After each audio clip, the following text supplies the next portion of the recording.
What's good? It's Woog. Let's get right into this Billboard list of the 100 greatest rap albums ever.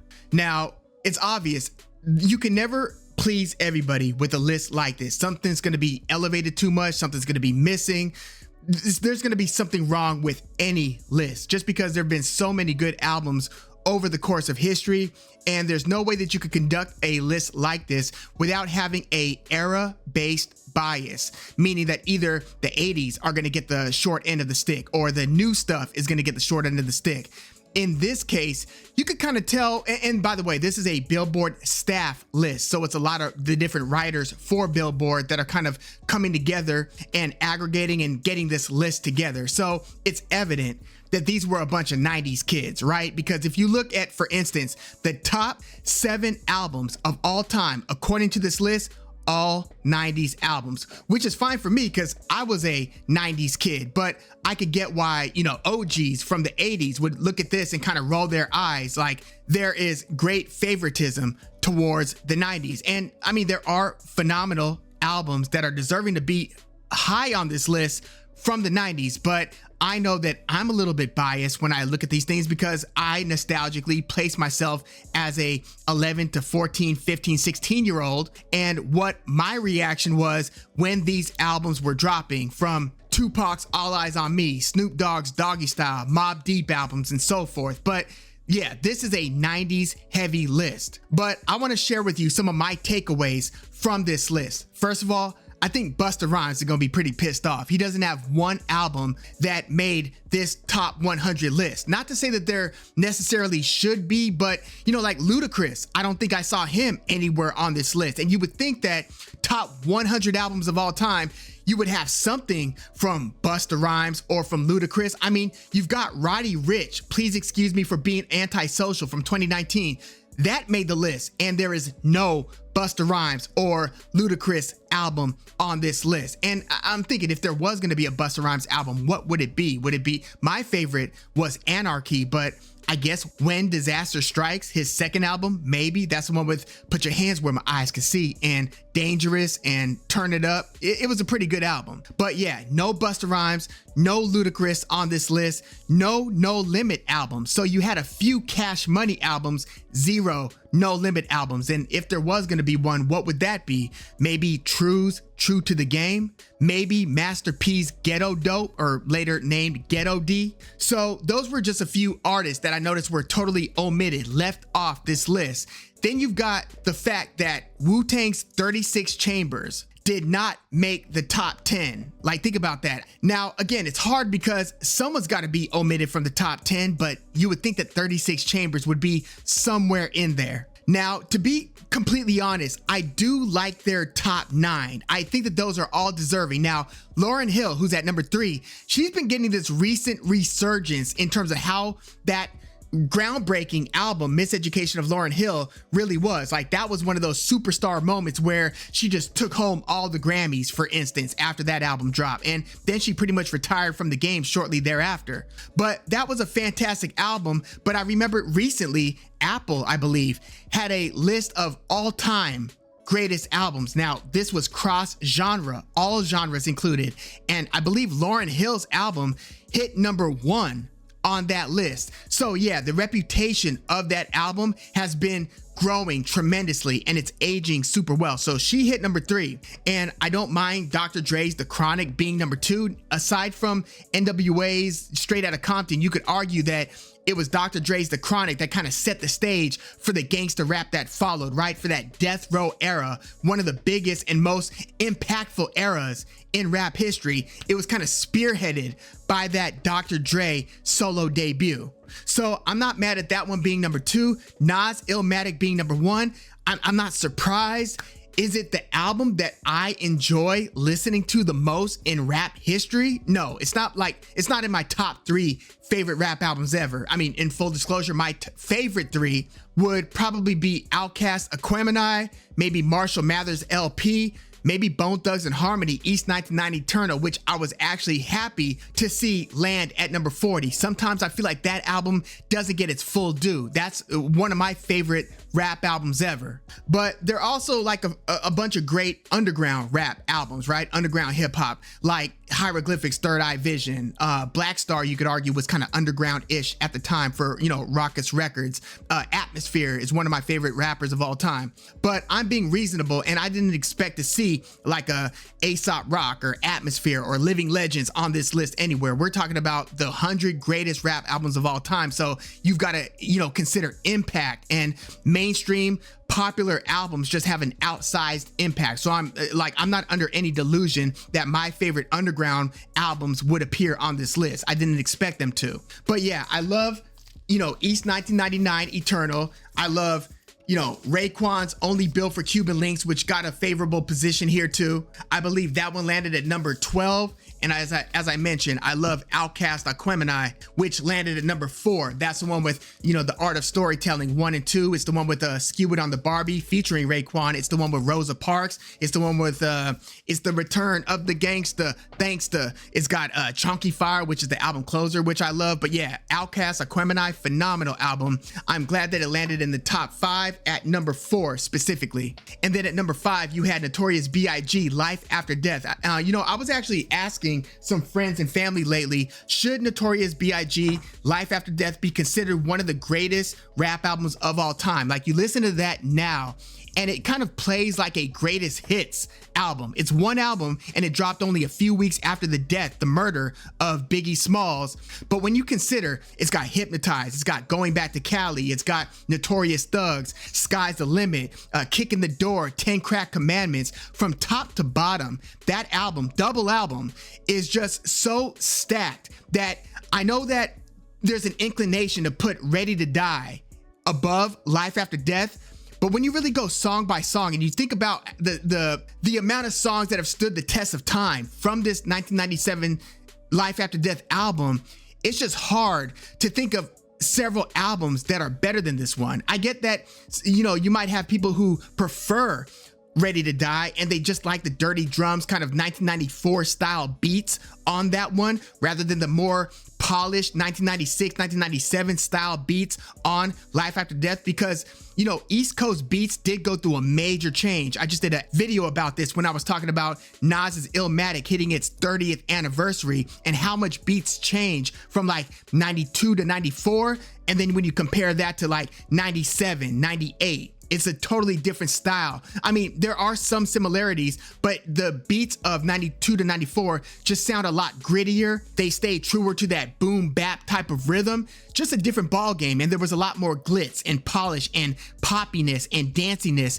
once you got to 96, 97, 98. But yeah, Life After Death, undeniable. Now, Tupac's All Eyes on Me, another album that kind of plays like a greatest hits. That was at number 6. Now, I was surprised to see that Me Against the World, which is my favorite Pac album from 1995, that was the one with Dear Mama, So Many Tears, Temptations, If I Die Tonight, Outlaw, Death Around the Corner. It had a lot of really good songs. It had Heavy in the Game with Richie Rich from Oakland. But this was the album that dropped right when Pac went to jail, before Suge Knight bailed him out and before Pac signed with Death Row.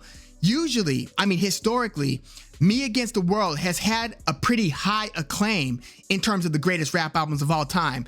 That one is totally missing from this top 100. I was pretty surprised about that. But I do think that Tupac's All Eyes on Me, you just look again from top to bottom, the amount of phenomenal songs from, you know, Every Other City We Go to Two of America's Most Wanted to California Love to How Do You Want It. By the way, one of the greatest rap singles of all time when we used to purchase singles was the How Do You Want It single from Pac, because that contained How Do You Want It, Two of America's Most Wanted, California Love, and Hit 'Em Up as track 4. That was a one purchase single. But yeah, All Eyes on Me, the album also included Can't See Me, Ambitions of a Rider. It was just a phenomenal album, again, from top to bottom.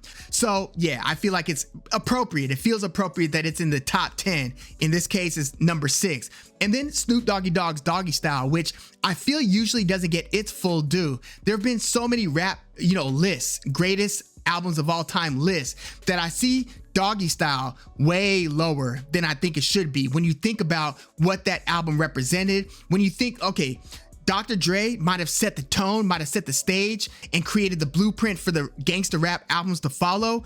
But Doggy Style, if you think about it, has more bangers than The Chronic. Like for me, The Chronic being a 1992 album, the beats sound a little bit more dated. Like outside of the singles, Nothing But a G Thing, F with Dre Day, that was the Eazy-E diss, Let Me Ride, maybe Little Ghetto Boy. Outside of those, the beats do sound early 90s compared to when you had more of the Daz Dillinger collabing with Dr. Dre on the beats. You had more of that influence on Doggy Style. So the beats on average are a lot bouncier. They just sound a little bit more fleshed out and well produced. They don't sound as dated as some of the 92 beats from the Chronic album. So yeah, Doggy Style, and it's not a double album, but from top to bottom, I mean, you had Lottie Dottie, Snoop's rendition of the Slick Rick classic. By the way, Slick Rick's The Great Adventures of Slick Rick landed at number 10 here. I was surprised to see it in the top 10, although if you ask a lot of the OGs who came up on the 80s music, yeah, they swear by Slick Rick, as did Snoop Dogg. Slick Rick is one of Snoop Dogg's favorite rappers of all time. Like he's one of those your favorite rappers, favorite rapper, right? So Slick Rick, top 10, props, that's dope. But Snoop Dogg's Doggy Style, from top to bottom, you had What's My Name, you had Gin and Juice, you had Doggy Dog World, you had so many songs that still sound super good to this day, the Shiznit. So yeah, Snoop Dogg's Doggy Style was actually a pleasant surprise seeing it this high at number 7. I thought that they would have parked it like at number 18 or number 22 or something like that. I don't feel like Doggy Style always gets its full due. And then you had Eric B and Rakim's Paid in Full, followed by Jay-Z's The Blueprint. Jay-Z's Blueprint is kind of seen to be his Mona Lisa. Some people like Reasonable Doubt as their favorite Jay album. Some people might even like the Black Album as their favorite Jay-Z album. Like if they're a little bit younger, they might like the Black Album. But I do think that it was a short album too, The Blueprint. It was only like 13 songs, give or take a couple, bonus tracks that weren't listed, like Breathe Easy or the Girls remix. But there is no fat on that album because it's super tight. 13 songs, like Illmatic, only 9 songs, 10 tracks. One of them's an intro, but it's only 10 songs long. The Blueprint, I mean, if there was any song I didn't like, it was a Jigga, Jigga, that Jigga. Wasn't my favorite. But yeah, The Blueprint, love that album. Top 10 placement, certainly, I dig it. And another few notes from this list is that it feels too political. It feels like they were trying to check too many boxes. It feels like they were trying to appease everybody. Like you had to have X amount from the South, X amount from the West, X amount from the East. And yes, there should be some distribution. I mean, if you go weighted too much on one coast or one region while leaving out another region, then that wouldn't be adequate either. But I think that you had too many new albums on this list, which is a little bit ridiculous. As I mentioned, Roddy Ricch, like you're gonna exclude the Dog Pound's Dog Food or certain, EPMD albums or maybe the Goody Mob's Soul Food. You're gonna omit certain albums, but then you're gonna put like Roddy Ricch in there. You're gonna, put Lil Uzi Vert on there, Chief Keef, and this is nothing to knock those artists, but I feel like you have to stand the test of time over the course of several years to really be determined to be one of the greatest of anything, because you don't know what the lasting impact of something's gonna be. And it's just way too soon to say that Roddy Ricch's 2019 album is a top 80 album in hip hop history. That just sounds a little bit crazy to me. I mean, they didn't put LL Cool J's Bigger and Deffer, his Bad album, his second album. That's blasphemous. Like that is often seen to be LL Cool J's greatest album. And he did have an album on this list. He had 2. He had Mama Said Knock You Out further down the list. And then he had Radio, his debut, at number 35. But Bigger and Deffer, that was a groundbreaking album that launched L even beyond how much Radio launched L. And you're going to keep that out of the top 100, but you've got Roddy Ricch. It's like, what are we doing? Like, I don't think that there was any like Heavy D album or Pete Rock and CL Smooth album. I just felt like there were some moves that were too political. Some other really good albums that weren't on here were Talib and High Tech's Reflection Eternal album, The Roots' Do You Want More, The Roots' Illadelph Half-Life. Now, they did have one album that made it, Things Fall Apart. Their 99 or 2000 album did make the list, but I thought that there should have been one more Roots album on there, and I think it should have probably been Do You Want More, but again, it's tough. It's only 100 that we're talking about. But like, Common's Resurrection and Common's Like Water for Chocolate, neither of those made it. His album that did make it was the Kanye West produced B. But like Water for Chocolate, it felt that might have been Common's best album. Resurrection, I mean, that's kind of a classic, and that didn't make the top 100. But you've got Lil Baby's My Turn at number 100. Eric B and Rakim's Follow the Leader didn't make it.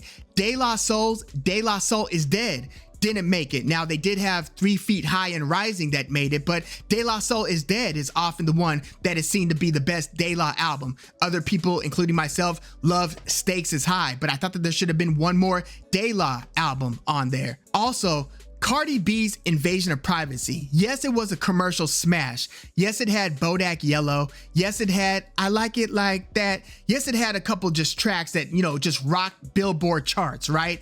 It was a groundbreaking, star-making album. But that album landed at number 29 of all time. So they ranked Cardi B's Invasion of Privacy over the Marshall Mathers LP, over any Scarface or Ghetto Boys album. Scarface's The Fix was like number 30 something, and then Ghetto Boys were like, they had an album, I think it was We Can't Be Stopped, lower down on the list. But Cardi's Invasion of Privacy is over any LL Cool J album, any Gangstar album. Hard to Earn was the one Gangstar album that made the list. I was kind of hoping to see Moment of Truth, but okay, I get it. But Cardi B's Invasion of Privacy was over Kendrick Lamar's Good Kid, Mad City, and To Pimp a Butterfly. Now, let's talk about Kendrick Lamar for a moment. They had 3 Kendrick Lamar albums on this list. Cool. But they had To Pimp a Butterfly at number 54. I thought that was way too low for To Pimp a Butterfly. Then they had Kendrick Lamar's Good Kid, Mad City above that. Okay, they had it at like 41. But they had Kendrick Lamar's Damn being his highest ranking album at number 15. How are you gonna put Damn over To Pimp a Butterfly and Good Kid, Mad City? I totally disagree with that. And they had Drake's Nothing Was the Same album slightly over Kendrick's To Pimp a Butterfly. And they had like Rick Ross's Teflon Don over both. First of all, Teflon Don, I thought, I don't think is Rick Ross's best album. I thought that his best album was Deeper Than Rap. But they had Teflon Don over To Pimp a Butterfly and over Nothing Was the Same. And I think they had Take Care over Nothing Was the Same as well. Another thing that I took issue with was Public Enemy's It Takes a Nation of Millions to Hold Us Back. They had that one as low as number 18. I feel like that one should be a top 10 rap album of all time. Like, to put this into perspective, back in the day, I think this was like 1997, 1998, I used to subscribe to the Source magazine. They had an issue where they gave like the top 5 of all-time rankings for different categories, like top 5 rappers, top 5 live performers, top 5 songs, and then they did top 5 rap albums of all time. Now, again, this was 97, 98. So this is like pre-Eminem, pre-Drake, pre-Kendrick Lamar, Kanye West. Jay-Z was only like 2 albums in at this time. But their top 5, the Source magazine's top 5 albums for this list were number 5, Illmatic, which is now number 1 of all time. So the legacy is aged well, obviously. The Chronic, Dr. Dre, number 4. Enter the Wu-Tang, which now isn't even in the top 10. Enter the Wu-Tang, number 3. Biggie's Life After Death, number 2. Now, Biggie's Life After Death had dropped like within a year of this list, so the wounds were still fresh from Biggie's murder, but that was number 2. And number 1 album of all time, according to the Source, in like 1998, was Public Enemy, It Takes a Nation of Millions to Hold Us Back. Like, when my uncle Clint was schooling me on, late 80s rap, and early 90s rap, we're talking Tribe, we're talking early Ice Cube, NWA, Big Daddy Kane, Rakim, and so forth, he was pointing me more than any other album that he was referencing. He was saying, and this is like in 98 or something like that, he was saying, get on that, It Takes a Nation of Millions to Hold Us Back. that was the album that was kind of his Mona Lisa. His favorite rap album was basically that. That was like his essential required listen for me. And again, The Source had it as their number 1. But here, Billboard's putting it at number 18. I thought that Public Enemy's Classic should have been way higher than number 18. Another couple pleasant surprises were to see DJ Quick's Rhythmalism on this list. Usually DJ Quick gets slept on, period, but he had Rhythmalism at number 62. That was dope. I was glad to also see UGK's Riding Dirty at number 61. I was really surprised to see Warren G's Regulate on this list. That's how you know it was some 90s heavy skewing on this list. Warren G's Regulate, which I like. That was one of the first 8 CDs that I ever bought, was Warren G's Regulate. Some others were like Salt and Pepper's Very Necessary, because at that time I couldn't get albums with cussing on them. Ahmad's Back in the Day when I was young, I'm not a kid anymore. But yeah, I got that album, and about a year later I got Warren G's Regulate G-Funk Era. I was not expecting to see Warren G's Regulate. I mean, I liked the album. It had, This Is the Shack by the Dove Shack on that album. It had So Many Ways, which is a really good song. It had You Don't See What I See Every Day as Warren G. It had It's Kind of Easy When You Listen to the G-Dub Sound, Pioneer Speakers Brown. It had This DJ, and it obviously had Regulate, the song with Nate Dogg, the classic, right? But yeah, I wasn't expecting to see Warren G's Regulate on this list, let alone 64. And Nipsey Hussle's Victory Lap was at 58. I thought that was kind of high. Rest in peace to the legendary activist rapper Nipsey Hussle. But the truth is that most people weren't listening to Nipsey like that. I remember wondering, like at the time that he, priced his Crenshaw album, super high, and he was kind of making a marketing statement in doing that. And like Jay-Z supported by getting 100 copies of this super highly priced album, right? But Nipsey Hussle, I remember listening to Nip like, why don't people really get into him? Like, more people were listening to YG, Schoolboy Q. You could even argue maybe Dom Kennedy and some others, right? But Nipsey Hussle was releasing quality music, the Marathon series, what was it, Mailbox Music, or what was the one with Mailbox in the title? It might have been Mailbox Money.